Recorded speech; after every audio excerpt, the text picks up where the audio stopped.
All right, welcome back. We're here to talk test prep and exam prep, and now we're talking breaks. Joining us today, all the way out on the East Coast, Jessica Bush from Tutor Doctor North Jersey. How are you? Good. How are you all? Fantastic. Good to be All the here. way on the West Coast, Mr. Chris Leon in San Diego. Good morning, good afternoon, good day. Yeah, you're a couple hours behind, huh? And then right smack dab in the middle of the desert, Mr. Byron Zom in Albuquerque. How are you? I'm doing great. Glad to be with you guys. Fantastic. And of course, I'm James from Tutor Doctor here in the Midwest in Indianapolis. So break is almost here. There's lots of breaks throughout the school year.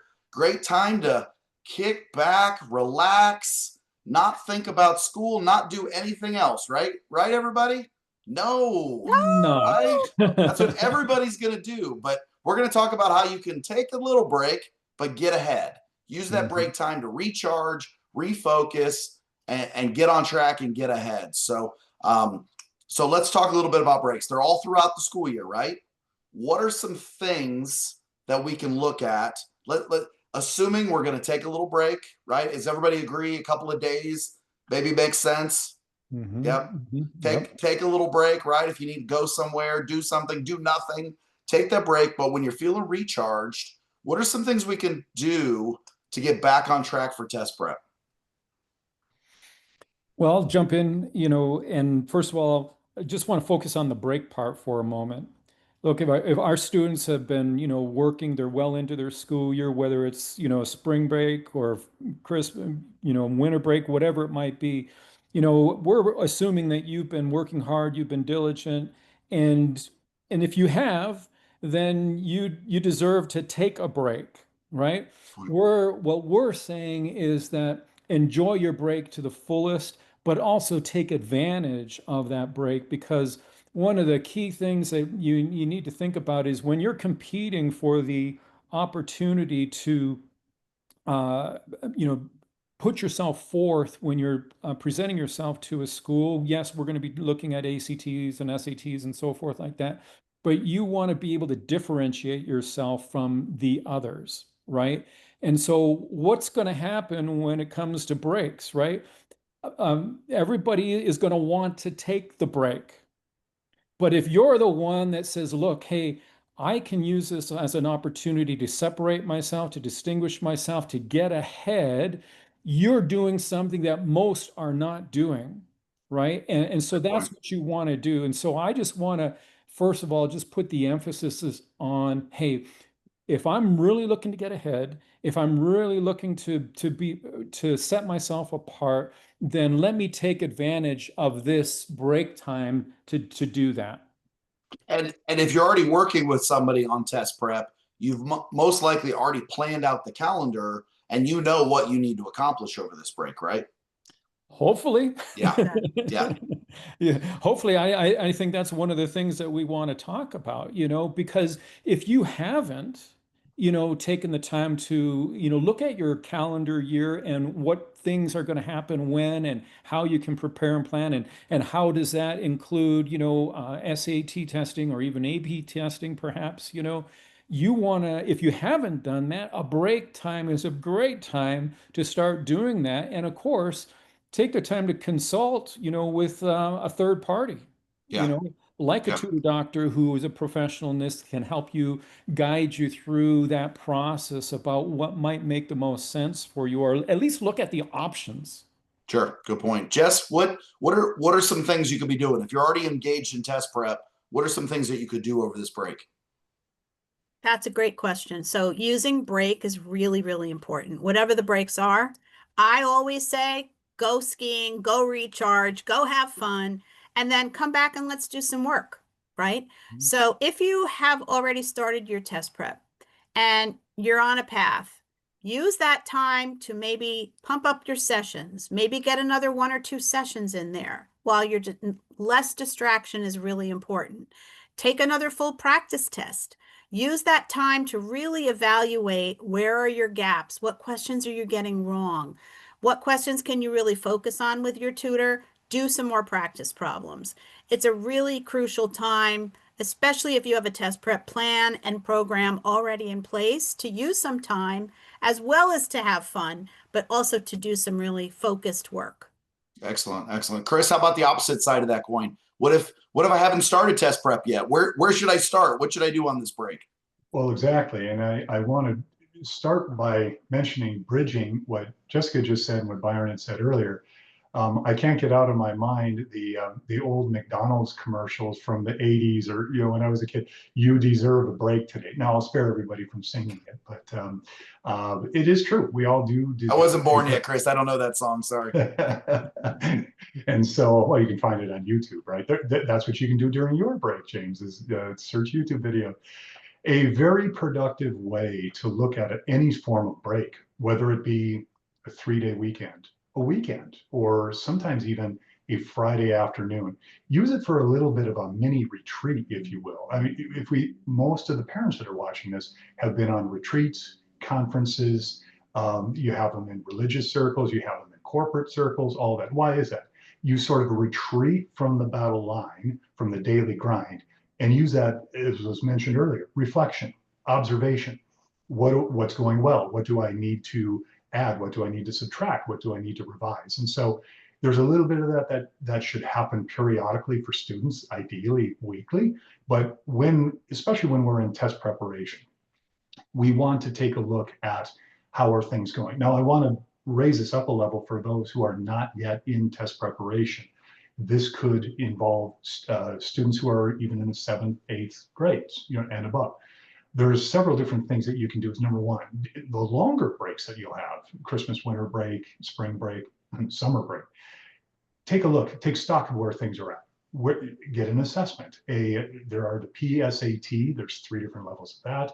There's the SAT, the ACT, all the way from middle school upward. There are great ways to get a third-party independent measure of a student's strengths, primarily in math and English, but also some critical reasoning skills and things of that nature that don't typically or may not show up in school exams. So use those as little 2-hour time windows and reward the student after doing that.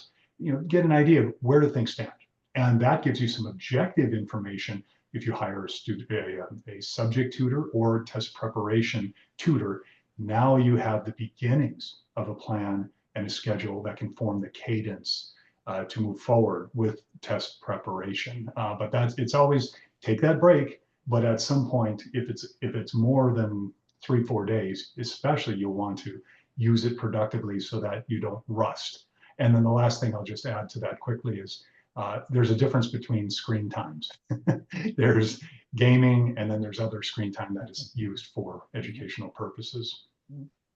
Good point. Good point. Because so much screens are such a part of it. I have a couple screenagers in my house here, but so if I had to boil it down, if we're on a test prep plan, follow the plan, get relaxed, recharge, follow the plan, add additional sessions, get engaged with your support. If we're not on a test prep plan yet, use that time to get started, figure out a baseline, do an assessment, do a full-length practice test. One of the things I like to recommend to our folks, when you're in the heat of the semester and you've got homework and you've got essays and you've got tests coming up, it's tough to figure out how to fit something else into the schedule. And so we always like to look at assessments over breaks. Weekends are a great time to do it too. If I've got a 1-hour mind print learning assessment, I can carve out a weekend hour out of weekend. Breaks are a great time to do that. Do you recommend using assessments? And if so, which ones do you guys like to use? Well, when Chris mentioned critical reasoning skills, that my mind just lit up right there, So absolutely, I agree with you. If you haven't done an assessment at any point in your academic career, doing an assessment like our mind print cognitive skills assessment, it's such a great tool because you can when you really understand who you are as a learner, when you understand what your strengths are, and that you can and that you can find real practical ways to focus in on those strengths so that you can experience the success you're capable of, that's inspiring, right?